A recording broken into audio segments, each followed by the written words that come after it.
மார்நாதா ஆண்டவராகிய இயேசு கிறிஸ்துவ நாமத்தினால உங்களை வரவேற்கிறேன். நம்முடைய ஆண்டவர் நொறுக்கப்பட்ட இருதயத்திற்கு நெருக்கமா இருக்கிறவர். நறுங்குண்டதும் நொறுங்குண்டதுமான இருதயத்தை நான் புறக்கணிக்க மாட்டேன். அவர் நம்மை புறக்கணிக்காத தேவன். ஆண்டவர் நம்மள தள்ளி விட மாட்டார். ஆண்டவர் நம்மள புறக்கணிக்க மாட்டார். அது யார வேணா இருக்கட்டும். பாருங்களேன், ஆண்டவர் மனிதர்களை சொல்லல, நொறுக்கப்பட்ட இருதயத்தை சொல்லுகிறார். அப்ப நொறுக்கப்பட்ட இருதயத்தோடு மனிதர்கள் எவரா இருந்தாலும் தேவன் அந்த மனிதனுக்கு சமீபத்துல இருப்பார். அப்பேற்பட்ட ஆண்டவரா இருக்கிறார். அப்போ ஒரு மனிதன் நொறுங்கி போயிருக்கும் போது அவன் பாவி, அவனுக்கு இந்த குறை, இந்த பிரச்சனை, அப்படி அதெல்லாம் எதுவும் தேவன் பார்க்க மாட்டார். அவர் பார்க்கிற ஒரே ஒரு விஷயம், அந்த இருதயம் நொறுக்கப்பட்டு இருக்கும் பொழுது அந்த இருதயத்திற்கு சமீபமா இருக்கிறன்னு தேவனுடைய வசனம் சொல்லப்பட்டிருக்கிறது. அப்போ அந்த வசனத்தின்படி தேவன் எல்லா நொறுக்கப்பட்ட இருதயத்திற்கும் அவர் சமீபத்தில் இருக்கார். நீங்கள் அவரை தெரிந்து கொள்வதில்லை. ஆண்டவருக்கு பார்ஷியாலிட்டியா இல்ல. வசனம் சொல்லப்பட்டிருக்கிறது, அவரிடம் பட்சபாதம் இல்லை. Is an impartial Lord. அவர்கிட்ட பார்ஷியாலிட்டியா இல்ல. அவர் நம்ம கிட்ட பொதுவா நடந்துப்பார். ஒரு மனிதன் அவரை நோக்கி கூப்பிடும் பொழுது பதில் செய்வார். ஒரு மனிதன் அவரை நோக்கி கதரும் பொழுது அவனை விடுதலை செய்வார். ஒரு மனிதனுக்கு ஒரு காரியங்கள் தேவைப்படும் பொழுது அவனுக்கு உதவி செய்து துணை நிற்கிற தேவனா இருக்கிறார். ஹி இஸ் அவர் ஹெல்ப்பர். ஆண்டவர் நமக்கு ஹெல்ப் பண்ணுவார். ஆண்டவர் நமக்கு எல்லா காரியத்திலுமே துணை நிற்பார். அப்போ இன்றைக்கு ஒரு வசனம் தேவன் சொல்லுகிறார் என்னன்னா, இனி நீ அழுது கொண்டுராய், உன் கூப்பிடுதலின் சத்தத்திற்கு அவர் புருக்கமா இறங்கி அதை கேட்ட உடனே உனக்கு மறு உத்தரவு அருளுவார். ஏசாயா 30:19. அன்று சொல்லுகிறார், இனி நீ அழுது கொண்டுராய். இனிமே அழுகல்ல, இனிமே சோர்வு இல்ல.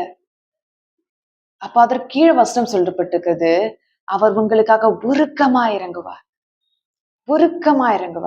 உருக்கமா இறங்கி நீங்க ஜெபம் பண்ண உடனேவே உங்களுக்கு பதில் செய்வார். நீங்க ஜெபம் பண்ண உடனேவே தேவன் உங்களுக்கு பதில் செய்கிற ஆண்டவரா இருக்கார். அப்போ தேவனை நோக்கி ஒரு மனிதன் கூப்பிடும் பொழுது ஆண்டவர் அப்ப பார்த்துட்டு, நீ கிறிஸ்டியன் இல்ல, நீ என்ன ஃபாலோ பண்ணல, நீ எனக்கு இதை செய்யல, அதை செய்யல இல்ல. அவர் மனிதனை போல அல்ல. மனிதர்கள் எதிர்பார்ப்பார்கள், ஆண்டவர் எதிர்பார்க்க மாட்டார். வசனத்துல ஒரு இடத்துல சொல்லுது, மனுஷனை நம்புவதை பார்க்கலும் கர்த்தர் பேரில் பற்றுதலாய் இருப்பதே நல்லது. அப்போ மனிதர்களை நம்புவதை பார்க்கலும் தேவனை சார்ந்து கொண்டிருப்பதுதான் நல்லது. மனிதர்கள் எப்பொழுதும் ஒரே மாதிரி இருக்க மாட்டார்கள். மனிதர்கள் எல்லா நேரத்திலும் ஒரே மாதிரி பேச மாட்டார்கள். அவர்களுடைய சூழ்நிலை மாறும், அவர்களுடைய காரியங்கள் மாறும். ஆண்டவர் சொல்லுகிறார், மனிதன் மேல நீ கசப்பு வச்சுக்கோ, கோவம் வச்சுக்கொள்ள, மனிதனை நம்பாதே. ஏன்னா எல்லா நேரத்திலையும் அவர்களால உனக்கு உதவி செய்ய முடியாது. எல்லா நேரத்திலையும் அவர்களால உனக்கு துணை நிற்க முடியாது. எல்லா நேரத்திலையும் அவர்களால எல்லாவற்றையும் செய்ய முடியாது. நானே எல்லாவற்றையும் செய்வேன், நானே சகலவற்றையும் செய்வேன், நானே சர்வத்தையும் செய்வேன்னு கர்த்தர் சொல்லுகிறார். அப்போ நாம் எப்பேற்பட்டவர்களா இருக்கணும்னா, தேவனை அண்டிக் கொண்டு இருக்கிறவர்களாய் அவரை சார்ந்து கொண்டிருக்கணும்.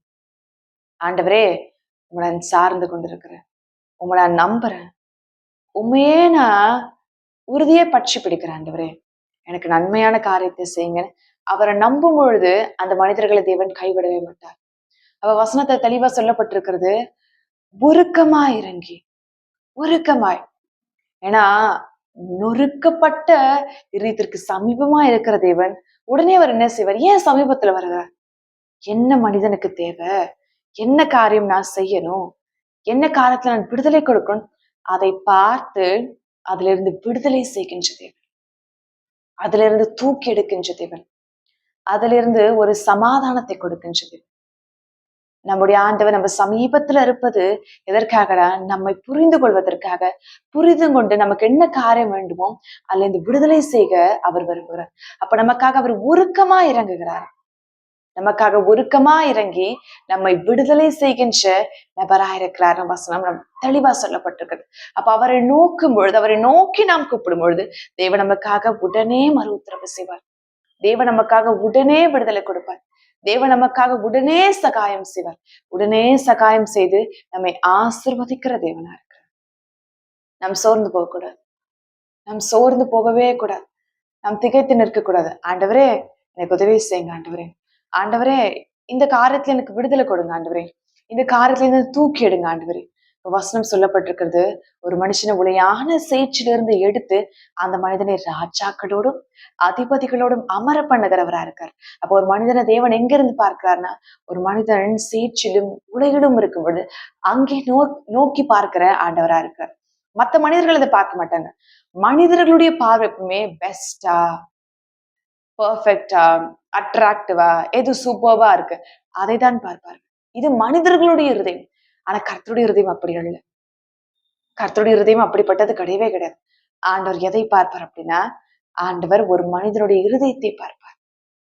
மனுஷன் முகத்தை பார்க்கிறார். ஆண்டவர் எதை பார்க்கிறார்? அவர் இருதயத்தை பார்க்கிறார். அப்ப இருதயத்தை பார்க்கிற தேவன் அந்த மனுஷனுடைய இருதயத்துல என்ன தேவை, எங்க நொறுக்கப்பட்டிருக்குது, என்ன காரியத்தை செய்யணும், எப்படி அதை சரி செய்யணும், அப்படிதான் தேவன் பார்ப்பார். அப்ப ஏன் எனக்கு கிடைக்கல அப்படின்னா, கர்த்தர் உங்க சமீபத்துல இருக்கார். ஆனா நீங்கள் அதை புரிந்து கொள்ள மாட்டீங்க. ஒரு விஷயத்தை எப்பயும் புரிந்து கொள்ளுங்கள். ஆண்டவர் உங்களுக்கு காரியத்தை கொடுக்கணும்னு நினைச்சாலுமே நீங்க அதை ரிசீவ் பண்ற இருதயம் உங்களுக்கு இல்லைன்னா உங்களால அதை பெற்றுக்கொள்ள முடியாது. உங்களால அந்த காரியத்தை வாங்கி கொள்ள முடியாது. நீங்க ஆண்டவர்ட்ட இருந்து ஒரு காரியத்தை பெற்றுக்கொள்ளணும், ஆண்டவர்ட்ட இருந்து ஒரு காரியத்தை நீங்க வாங்கணும் அப்படின்னு நினைச்சா முதலாவது அந்த இருதயம் உங்களுக்கு வேண்டும், அந்த டிசைர் உங்களுக்கு வேண்டும். ஏசப்பா, நீங்க இந்த வார்த்தை சொல்றீங்களே, இந்த வார்த்தையின்படி எனக்கு செஞ்சு கொடுங்களேன், இந்த வார்த்தையின்படி எனக்கு நன்மை செய்யுங்க. உங்களுக்கு அந்த டிசைர் இருந்தா மட்டும்தான் உங்களால அந்த காரியத்தை பெற்றுக்கொள்ள முடியும். விசுவாசம், அந்த டிசைர் தான் ஆண்டவர் என்னன்னு சொல்றாருன்னா விசுவாசம். நீ என்ன நம்பினா காரியத்தை பெற்றுக்கொள்ளலாம். நான் உன் சமீபத்துலதான் இருக்கேன், உனக்கு முன்பாக தான் இருக்கிறேன், எப்பொழுதும் உன்னோடு கூட தான் இருக்கிறேன். ஆனா நீ அதை விசுவாசிக்க மாட்டேங்கிற, நீ அதை நம்ப மாட்டேங்கிற. அப்ப நீங்க நம்பினால்தானே காரியத்தை பெற்றுக்கொள்ள முடியும். பாருங்க, நம்ம எப்படி ஆண்டோடு நெருக்கமா பழகலாம், எப்படி ஆண்டோடு நெருங்கலாம், எப்படி கர்த்தர்கிட்ட சேரலாம் அப்படின்னா உங்களுடைய விசுவாசம், உங்களுடைய நம்பிக்கை. நம்பிக்கைன்னா என்ன, விசுவாசம் என்ன? நம்பிக்கைன்னா ஜஸ்ட் ட்ரஸ்ட். ஆனா விசுவாசன்றது நம்பிக்கையை தாண்டினது. பைபிள்ல விசுவாசத்தை குறித்து ஒரு டெஃபினிஷன் சொல்லப்பட்டிருக்கிறது. என்னன்னா, நம்பப்படுகிறவைகளின் உறுதியும் காணப்படாதவைகளின் நிச்சயமா இருக்கிறது. பாருங்க, சொன்னோம் ட்ரஸ்ட், ஃபெய்த், நம்பிக்கை, விசுவாசம். அப்போ ட்ரஸ்ட்னா ஏதாவது ஒண்ணு இருக்கணும், சம்திங் இது இருக்கு, அதனால இதை நான் நம்புறேன். ஆனா ஃபெய்த்ன்றது எதுவுமே இல்லை, ஆனாலும் நான் நம்புறேன். நம்பப்படுகிறவைகளின் உறுதியும், அது கிடைக்குமா இல்லையா அதுக்கான ஒரு பிடிமானமே இருக்காது. லைக் சொன்னல, ட்ரஸ்ட்ன்றது ஏதாவது ஒண்ணு இருக்கும், அதை வச்சுட்டு நம்புவோம். ஏதாவது ஒரு காரியங்கள் இருக்கும், இது இருக்குங்க அப்ப இது கிடைக்கும், இவங்க இப்படி செஞ்சிருக்காங்க அதனால இவங்களை நம்பலாம் அப்படின்னு ஏதாவது ஒரு ஹோல்டு அதுல இருக்கும். அதுதான் நம்பிக்கை. ஆனா விசுவாசம் என்பது எதுவுமே இல்லை, ஒண்ணுமே இல்லை, ஆனாலும் நான் நம்புறேன், நான் விசுவாசிக்கிறேன். அப்போ நம்பப்படுகிறவைகளின் உறுதி, நான் கர்த்தர் கொடுப்பான்னு நம்புறேன், அதோடைய உறுதி. காணப்படாதவைகளின் நிச்சயம், அது தெரியல, அதுக்கு எந்த ஒரு அறிகுறியும் இல்லை, ஆனாலும் நான் நம்புறேன். அது பேர் தான் விசுவாசம். நம்பிக்கைக்கான அடுத்த லெவல், அடுத்த லெவல்ல அதை தாண்டி இன்னும் ரொம்ப பயங்கரமானது, இன்னும் ரொம்ப ஷார்ப்பானது, டீப்பானது தான் விசுவாசம். அப்ப இதைத்தான் தேவன் நம்மிடம் எதிர்பார்க்கிறார். அப்ப அந்த விசுவாசத்தோடு நீங்க அவரை நோக்கி கேட்கும் பொழுது அந்த காரியங்கள் கொடுக்கப்படும். இப்ப விசுவாசத்தின் தகப்பன்னு ஆபிரகாம குறித்து பைபிள்ல வசனம் சொல்லப்பட்டிருக்கிறது. ஏன் தெரியுமா ஆபிரகாம விசுவாசத்தின் தகப்பன்னு சொல்லுகிறார்? ஏன்னா ஆபிரகாமுக்கு ஆண்டவர் வாக்குத்தத்தம் கொடுத்தார், உனக்கு நான் பிள்ளையை கொடுப்பேன். எப்ப தெரியுமா சொன்னாரு? 75 வயசுல சொன்னார். ஆனா பிள்ளை அவருக்கு எப்ப கொடுத்தாருன்னா 100வது வயசுலதான் பிள்ளையை கொடுத்தார். அப்ப 25 வருஷம் பாருங்க, 25 வருஷம். அந்த டியூரேஷனை விட அவர் வயதானவர். எப்படி புள்ள கொடுப்பார்? இல்ல நேச்சுரலா அப்படி இப்படி உலக பிரகாரமா லாஜிக் அதெல்லாம் இல்ல. விசுவாசத்துல லாஜிக்கே கிடையாது. இதுதான் இன்னொரு விஷயம். நம்பிக்கையில லாஜிக் இருக்கும், விசுவாசத்துல லாஜிக்கே இருக்கு. அப்ப லாஜிக்கே இல்லாம ஆண்டவரை பிடித்துக் கொள்வது பேர் தான் விசுவாசம். அது எந்த ஒரு லாஜிக்குமே இருக்காது, ஆனாலும் கர்த்தர் எனக்காக கொடுப்பார், கர்த்தர் எனக்காக கட்டாயம் செய்வார், அதற்கு பேர் தான் விசுவாசம். அப்ப அந்த மனிதனுக்கு 75வது வயதுல வாக்குத்தத்தம் கொடுத்து 100வது வயதுல பிள்ளை கொடுத்தார். அந்த 25 வருஷம் ஆண்டவருக்காக உறுதியை பற்றி பிடித்த அந்த மனுஷன், நீ எழுந்து நடந்த, நீ நடக்கிற இடத்தெல்லாம் உனக்கு முன் சந்ததிகளுக்கும் கொடுப்பேன்னு சொல்லிட்டு 25 வருஷமா அந்த மனிதன் ஒரு பரதேசியை போல வனாந்தரத்திலே சஞ்சரித்தான்னு வசனம் சொல்லுகிறது. என்ன நம்பிக்கை, என்ன காரியம்? விசுவாசம். விசுவாசம் அவருக்கு தேவன் கொடுத்தார். அவர் விசுவாசித்தபடி காரியங்கள் அவருக்கு கொடுக்கப்பட்டது. அப்ப இதே போலதான் நீங்களும் நானும் விசுவாசிக்கும் பொழுது காரியங்கள் கொடுக்கப்படும். அப்போ ஆண்டவரனுடைய ஜெபத்தை கேட்பார். நான் ஒரு காரியத்தை சொன்னா அவர் எனக்கு உடனே அதுல இருந்து விடுதலை கொடுப்பார். உடனே எனக்கு அதுல இருந்து ஒரு வழியை திறப்பார். எனக்கான காரியத்துல எனக்கு ஆசீர்வாதத்தை கொடுப்பார். இப்படி நீங்க அவரை நோக்கி கேட்கும் பொழுது கர்த்தர் உடனே உங்களுக்காக இறங்குவார்.